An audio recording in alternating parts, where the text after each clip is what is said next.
Have you ever had the feeling that you're fading away, even for no apparent reason? As if a part of your soul is being silently drained, as if you were living, but without light. Maybe you think it's fatigue, that it's the weight of everyday life, the work, the demands, the routine. But what if it's not that? What if what's consuming you is someone else? Rumi said, "The light you share can also be the one that leaves you." You give love, you give time, you give yourself. And little by little, without realizing it, it begins to fade away. Its shine fades. Its strength is hidden. Its essence recedes. And the cruelest thing about all this? It takes you a while to realize. People who drain your light don't come screaming. They come as care, as company, as support. But inside, it's like they suck every spark of life out of you. They surround you with sweet words, but empty you with silent actions. They are present, but they never really see you. They are close, but they make you feel alone. And your body feels it. You start sleeping more, but wake up more tired. You start smiling less, but pretends everything is fine. You start to doubt yourself and believe it's your fault. But it isn't. You're just being drained. For someone who never knew how to illuminate himself alone. And he saw in you a constant source of light. These people don't just steal your energy. They weaken your self-esteem, undermine your clarity, confuse your intuition. They make you believe you're exaggerating, while they continue to manipulate. You feel the weight, but ignore it. Feel the sadness, but hide it. Feel the emptiness, but continue. Why? Because at first it seemed like love. It looked like care. It felt like a connection, but it wasn't. It was control. It was emotional dependence disguised as presence. It was a need disguised as affection. And Rumi already said, "You were born with wings. Why choose to crawl through life?" When you allow someone to drain your light, you trade your wings for chains. You erase your own essence to keep someone who only knows how to live in darkness. And maybe now, listening to this, you're remembering someone. Of a name, of a face, of a silence. Maybe you realize that your light hasn't gone out. She was removed, little by little, with gestures that seemed harmless but were predatory. You are not getting weak. You are being drained. And this needs to stop. But how do you know if it's real? How do you know when someone is really sucking your soul, or when it's all just a phase? The answer is not in words. It's in your body. It's in your inexplicable tiredness, in the silent discomfort, in the intuition that you insist on keeping quiet. Because the truth is, whoever illuminates does not extinguish the other. Those who love don't suck, but calm down. You are not alone in this discovery. There is a key, a silent insight that can completely transform the way you protect yourself. And that's what we're going to talk about now. Before I continue, I need to ask you something very important. If any part of this touched something inside you, if it made sense, if it reminded you of someone, or if you felt that quiet chill of truth, write here in the comments, "I recognize who turns off my light." This simple act of writing is already a step towards awareness. It's your soul saying, "I'm ready to see." It's the beginning of the end of this cycle. And if this content is helping you see the invisible, leave your like. It's not just a click. It's a way to show that this kind of message matters, that other people like you need to hear this too. And subscribe to the channel. Here, each video is a mirror, a safe place where your wounds will not be judged, but understood. A sanctuary for those who have been silent for too long. Because healing doesn't come from quick answers. It comes from the courage to look within, deeply and truthfully. Now, if you are ready, if you feel like you need to understand why you give so much of yourself and still feel empty, let's dive into the next point. Let's talk about what almost no one sees. The invisible problem behind draining relationships. Get ready. What comes next could change the way you see yourself and how you protect yourself. Have you ever felt like you're always tired, even when you're not doing anything? As if simply existing requires an absurd amount of effort? As if your body is present but your soul exhausted? That's the first clue. This is how the silent emptying begins, something almost no one notices. And by the time you do, you're already too immersed. You're already drained of energy, emotionally vulnerable and spiritually malnourished. The most treacherous thing about this process is that it's not blatant. It's not something that comes with blows or offensive words. People who drain your light don't come breaking down the door. They enter slowly, with affection, with presence, with promises of care. But there's something dissonant there, a presence that weighs more heavily than it welcomes, a silence that suffocates rather than soothes, a connection that binds rather than brings together. At first, everything seems genuine. It feels like connection, surrender, partnership. But as time goes on, you start to feel strange. You start to overthink everything. You start to feel guilty for things you didn't actually do. You start to doubt your perception, your intuition, your inner truth. This isn't a coincidence. This is spiritual exhaustion.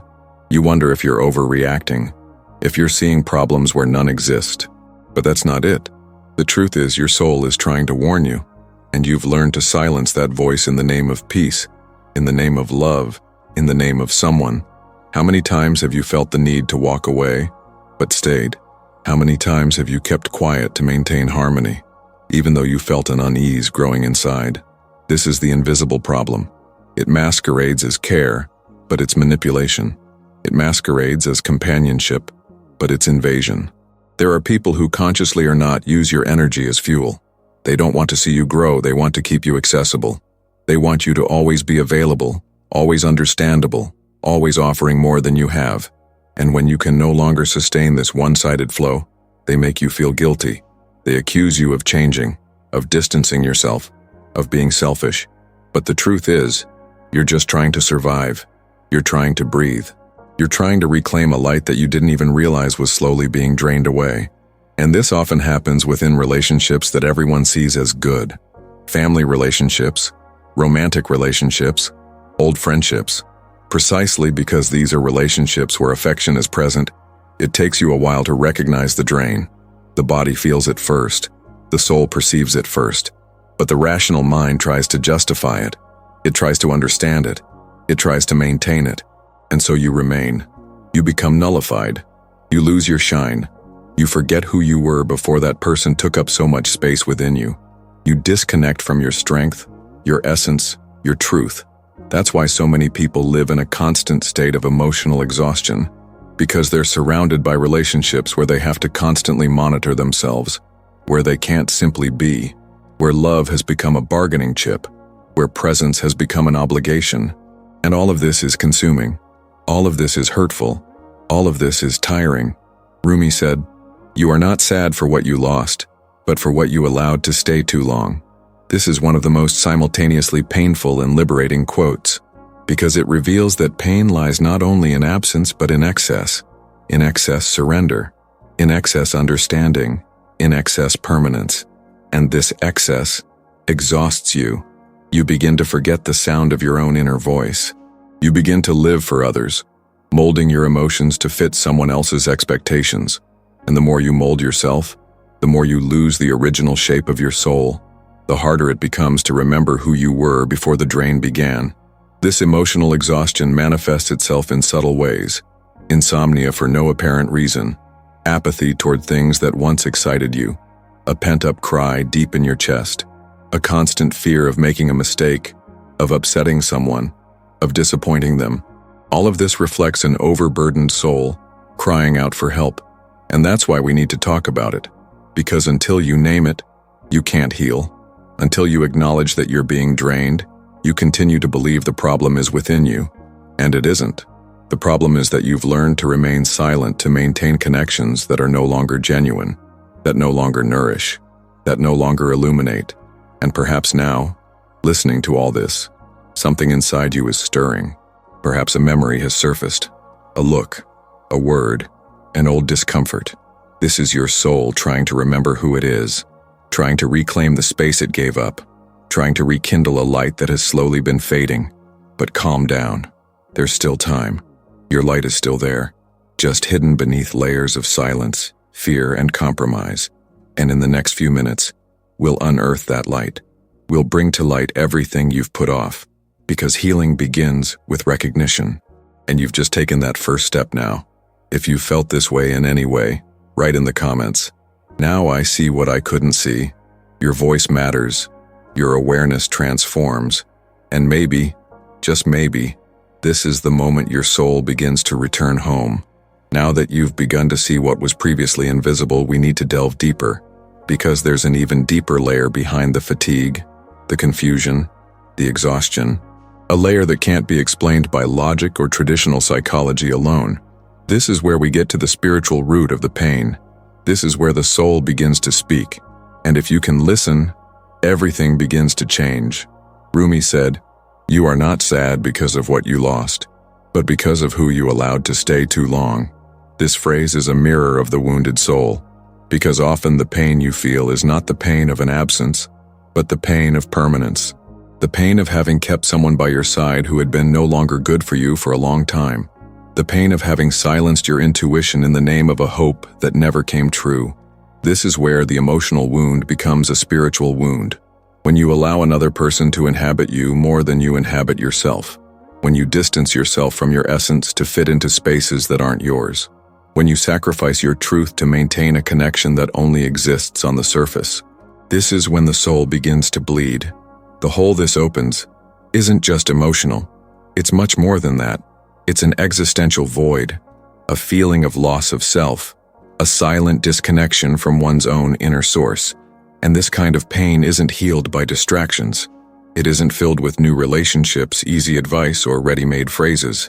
It's a pain that can only be seen in the dark, in silence, in the place where the soul lays bare. When you don't love yourself enough, you end up allowing others to live off your light. This is more common than it seems. You give, and you think you're doing it out of love. But deep down, there's a silent hope of being recognized, of being seen, of being chosen. But those who get used to living off their light will never value you, because to them, you're just a source, an emotional refuge, a support, not a human being with limits and needs of their own. And the more you give, the more that person demands. It's never enough. It's never reciprocal. It's never light. And you begin to lose yourself in small concessions. A yes said when you wanted to say no. A presence maintained when everything inside you begged for distance. A silence swallowed when your soul screamed for expression. Every time you nullify yourself, a piece of your light goes out. Not out of malice, but out of exhaustion. The spiritual root of draining lies precisely there, in the lack of sacred boundaries. When you don't know where the other ends and you begin. When love becomes servitude. When affection becomes obligation. When care becomes prison. The soul can't bear living like this for long. It becomes sick. It screams in the form of anxiety, insomnia, apathy. And you feel it, but you don't understand it. Often this pattern comes from far back, from childhood, from primary bonds where you learned you had to please to be loved, that you had to sacrifice yourself to deserve attention, that you had to be helpful, silent, understanding, even when everything inside you begged for comfort, affection, and true presence. And without realizing it, you recreate these patterns. You choose people who are similar. You accept crumbs. You settle for little, because you believe, deep down, you don't deserve more. But Rumi said, "You were born with wings, why crawl through life?" This emotional crawling, this surrender without return, this giving without awareness, all of this stems from an unhealed wound. A wound that makes you believe you need to suffer to be seen, that you need to bleed to be loved, that you need to extinguish your light so that someone else can shine. And that's not love. That's self-abandonment. And here's a profound truth. It's not selfish to protect yourself. It's not cold to set boundaries. It's not cruel to distance yourself from those who drain your energy. This is spiritual self-care. It's telling your soul, I see you, I choose you, I care for you. And this care begins with recognition, with naming what was once just discomfort, with looking within and saying, I deserve more. It takes courage to break this cycle, because the pain is familiar, absence is frightening, silence is terrifying, but it's in this emptiness that you find yourself again. It's in this emptiness that your light begins to return, not through someone else's presence, but through your own, because no one can give you back what you unconsciously gave away. Only you can rescue it. And perhaps right now, as you listen to this, you're feeling a mixture of pain and relief. Pain in acknowledging everything you've endured. Relief in knowing you're not crazy, nor alone. This is the soul awakening. It's the beginning of the return. And this return doesn't have to be perfect. It just needs to be true. So if you've come this far and feel like all this has a name, a face, a story, Write in the comments, "I choose my light." Say that to yourself, because this is the beginning of the liberation your soul has been waiting for. What no one tells you is that the soul also has boundaries, that it's not spiritual to dissolve yourself for someone, that it's not love to lose yourself trying to save the other. There's a very fine line between surrender and self-abandonment, and you know this because you've been there. You've loved too much, you've given in too much, you've justified too much. And somewhere along the way, you stopped realizing where the other ended and you began. When your light became a resource, when your heart became a shelter for those who couldn't remain whole, that's when the loss began. Not a visible loss, not a loss of things or people, but an internal loss of center, of identity, of vital energy. And the truth is, no one teaches us this. No one tells us that the soul needs space to exist, that it needs silence, respect, protection, that there are parts within us that cannot be touched by just anyone, that there is a sacred, deep, intimate territory that cannot be tread upon by those who do not know how to walk with delicacy. The problem is that when we grow up lacking recognition, when we come from stories of being forgotten or rejected, we start opening all the doors of our soul, hoping someone will enter and stay. But not everyone knows how to stay. Not everyone knows how to care. Not everyone knows how to feel deeply. That's where the key appears. The hidden key that few discover. The key that separates healing from repetition. The key that transforms destructive relationships into conscious boundaries. To love without abandoning yourself. To surrender without erasing yourself. To be present without needing to be invaded. This is the wisdom that liberates. Because not everyone deserves access to your sacred. Not everyone has the maturity to handle the light you carry. And you need to understand that this isn't arrogance, it's self-love. It's energetic protection. It's real spirituality. Because spirituality without limits becomes escape. And love without consciousness becomes dependence. Rumi said, "Close the door to those voices that weaken your soul." But how many times have you let those voices in? How many times have you silenced your intuition in the name of connection?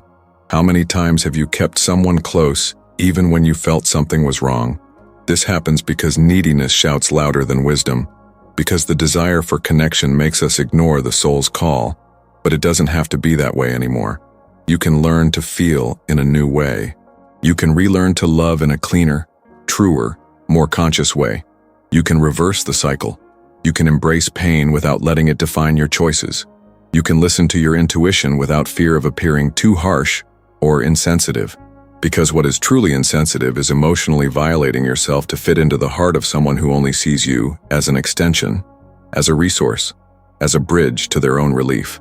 The key is to choose yourself as your starting point. Make your soul a temple. Let others in, but only as far as they're gentle, only as far as they're respectful, only as far as they don't cost you anything. And that requires presence. It requires awareness. It requires breaking old patterns. Because you're not here to repeat the same cycle with different faces. You're here to awaken, to experience bonds that heal, not drain. And this awakening begins with small choices. A conversation you decide not to continue. A silence you decide not to tolerate anymore. A company you, for the first time, recognize as toxic, even though you've tried so many times to save it. Because yes, sometimes healing lies in letting go, not in persisting. Sometimes the most spiritual act you can do is walk away. Disconnect from those who can't see your soul as sacred. The key is there, in the silence after the scream, in the emptiness after the excess, in the retreat after so much self-giving. And if you allow it, it will reveal itself. But you must be willing to see, to feel, to name, and above all, to protect yourself. Love that doesn't respect boundaries isn't love. It's an emotional invasion. And you need to be the guardian of your own energy, of your own center, of your own inner temple. Don't expect others to see what you refuse to protect. Don't expect others to care for what you expose without discretion. The soul isn't a showcase. The soul is a sanctuary. And maybe right now, at this very moment, you're thinking about someone, about a situation, about a conversation, about a presence that for so long you held on to for fear of losing. But now you realize that what you were losing was yourself. This is clarity. This is healing beginning. This is the key turning. You no longer need to continue this cycle. You can, from now on, establish a new rhythm. a new kind of relationship, a new kind of presence, and it all begins within. With the decision to no longer abandon yourself, to no longer extinguish yourself to illuminate others, to no longer accept emotional crumbs as if they were spiritual banquets. So, if this spoke to something deep inside you, write in the comments, "I close the door to what weakens my soul." Say this not only here, but to your own conscience, because from here, the next step is reconstruction, reconnecting with everything that is yours, that has always been yours, and that now begins to return. Maybe you're in a similar cycle right now, hearing all this, feeling something stir inside, trying to deny it, but at the same time acknowledging it, because there's someone who occupies a constant space in your life, a presence that, even in silence, weighs heavily. A relationship that leaves you exhausted, insecure, invisible. It's not something that happened suddenly. It happened gradually. At first, it felt like caring. Sweet words, promises of support, expressions of interest. Everything felt welcoming, as if you'd finally found someone who understood your pain. But over time, this care began to take its toll. A very high price. You began to notice that everything revolved around this person, that your feelings mattered less, that your needs were constantly minimized, that every time you tried to assert yourself, conflict, guilt, and a veiled demand arose. Control arrived silently. It disguised itself as concern, as protection, as a constant presence. But in reality, it was a way of keeping you small, dependent, and available, because people who don't shine alone need to erase others to feel less empty. And you, with your sensitivity, your generous soul, your desire to make things work, began to adapt. You gave in here, silenced there, ignored the signs. You distanced yourself from those who warned you, justifying the other person's behavior, romanticizing wounds that should never have been opened. And at some point you began to ask yourself, is it my fault? Because emotional exhaustion makes you doubt your own perception. It makes you think you're being exaggerated, dramatic, difficult. But it's not your fault. It's your light being sucked out by someone who never knew what it means to illuminate without destroying. This pattern is more common than you might think. It doesn't just appear in romantic relationships. It can be found in a long-standing friendship, a family bond, even professional relationships. The dynamic is always similar. You're cast as the savior, the solution giver, the constant presence, and the other person feeds off this but never reciprocates, never sees you, never asks how you are. You become a mirror for others to recognize, but no one reflects you, and this erodes your identity. That's why so many people experience this feeling of permanent exhaustion. It's not just the body that tires, it's the soul that becomes sick from carrying so much of what isn't yours. And the most dangerous part of all this is that often, this dynamic is accompanied by subtle emotional manipulation. The person draining you doesn't want you to leave. They need you around to keep functioning. So they alternate between moments of affection and distance, between praise and criticism, between care and coldness. All of this traps you in a cycle of confusion, a cycle where you're always trying to reclaim what once existed, but now lives only in your memory. Rumi said, "The soul has its own cycles, and you don't need to force yourself to remain where the light has already gone out. But leaving that place requires courage, because there's a real fear of feeling empty without the other, a fear of no longer knowing who you are outside of that relationship. And this fear is understandable. After all, when someone becomes the center of your life, your identity is diluted. But the truth is that emptiness doesn't come from the absence of the other. It comes from the absence of yourself, from the distance you created from yourself to fit into a story that only hurt. Perhaps you remember times when you tried to talk, tried to change the dynamic, tried to be understood, and all you received was silence, irony, or even worse, the feeling of being too sensitive. This weakened you. It made you believe that expressing your feelings is a problem. That feeling deeply is a flaw, but it isn't. This is your strength. Your soul isn't broken, it's overwhelmed. And recognizing this is a huge step, because from the moment you begin to realize how much you've lost yourself, you also begin to create space to rediscover yourself. And this rediscovery begins in the body, in small rejections, in respected silence, in the time you give yourself again. That's when your light begins to return. Not as before, but more conscious, stronger, more protected. The process can be painful. Breaking draining bonds is like pulling out old roots. But those roots were trapping you in barren soil, and you weren't born to survive in emotional scarcity. You were born to flourish in fertile soil, in relationships that nourish, respect, and recognize your soul. Maybe you're still in this cycle today. Maybe you're trying to find justifications to stay, and that's okay. Every soul has its time. But I ask you to listen to this pain. Don't silence it anymore, because within it lies a message, a call, an invitation to return to yourself. It doesn't have to be all at once. One step is enough. A small gesture of self-love, a silent choice to start protecting yourself. And if this content brought to light something you were trying to hide, write in the comments. I recognize those who erase me. Name it. Bring to light what has lain in the shadows for too long. Because sometimes all your soul needs is a testimony, a truth spoken out loud, a silent decision to never lose yourself again. You weren't meant to be anyone's darkness. It may seem strange to hear this, especially after so long trying to fit into spaces that erased you, into relationships that drained your life force, into silences that weren't yours. But this phrase is a spiritual truth, profound, transformative. You weren't born to be a shelter for anyone's unhealed pain. You aren't anyone's emotional dumping ground. And most importantly, you aren't responsible for the emptiness others refuse to see. It's hard to accept this when you're someone who feels too much, who loves deeply, who sees the other person beyond their masks. You're probably like that, someone who sees the pain in their eyes before they even speak, someone who tries to save, rescue, illuminate. And that's beautiful, yes.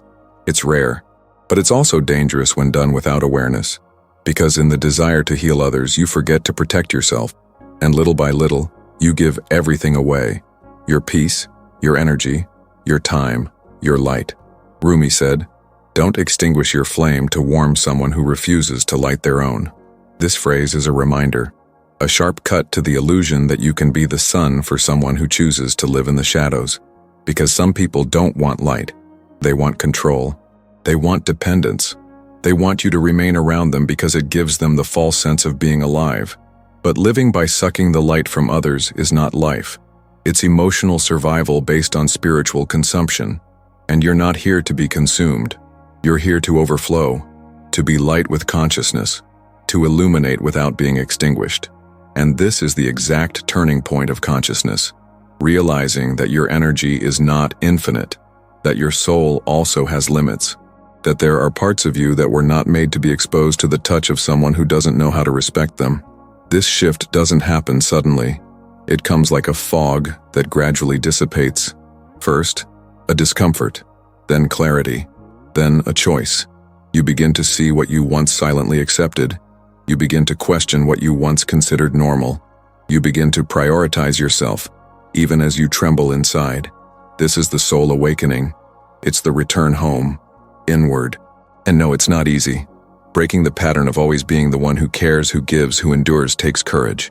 Because for a long time you believed that was what made you special, that being essential to another was proof of love. But now you understand. Love that depends on your sacrifice isn't love. It's emotional imprisonment. It's energy drain. It's spiritual erasure. Those who don't see you never deserve to have you. This is one of the hardest, but also most liberating truths. Because you spent too much time trying to be visible to those who chose to look elsewhere, trying to be enough for those who were never satisfied, trying to be whole where only half fit. And the pain of this is real. But so is the liberation that comes from this recognition. Because when you truly understand this, you stop begging for love. Stop explaining yourself. Stop fighting to be noticed. You begin to nourish yourself from the inside out. You begin to listen to yourself more. You begin to rest more. You begin to distance yourself from what weighs you down. You begin to respect your time, your silence, your process. You begin to say no without guilt. You begin to look in the mirror, and little by little, recognize that radiance that seemed lost. It wasn't lost. It was buried by everything you accepted so as not to lose the other. But now it returns, stronger, more yours. And in this new inner space you begin to create, everything changes. Your choices shift. Your boundaries are strengthened. Your presence becomes more whole. because you understand that you no longer need to prove anything to anyone. You no longer need to explain yourself. Your light speaks for you. Your peace becomes your filter, your truth, your protection. This is the birth of a new cycle, a cycle where you stop carrying those who don't want to walk, where you stop giving in to hold on to what should have already gone, where you understand that loving is also choosing, and that choosing yourself isn't selfish, it's spiritual wisdom. It's the point where your soul, tired of fading, finally ignites again. Perhaps right now you still feel pain, an inner mourning, a silent emptiness. This is part of it. It's the space being cleared so your light can shine. Don't rush. Just stay in this place of presence, of return, of awareness. If this awakening touched something within you, write in the comments, "Now I choose not to erase myself for anyone." Let your soul record this choice, because every decision that comes from consciousness transforms not only your life, but everything around you. And this is just the beginning. If you've made it this far, it's because something within you is awakening. And I want to tell you, thank you for staying, because it's not easy to face deep truths.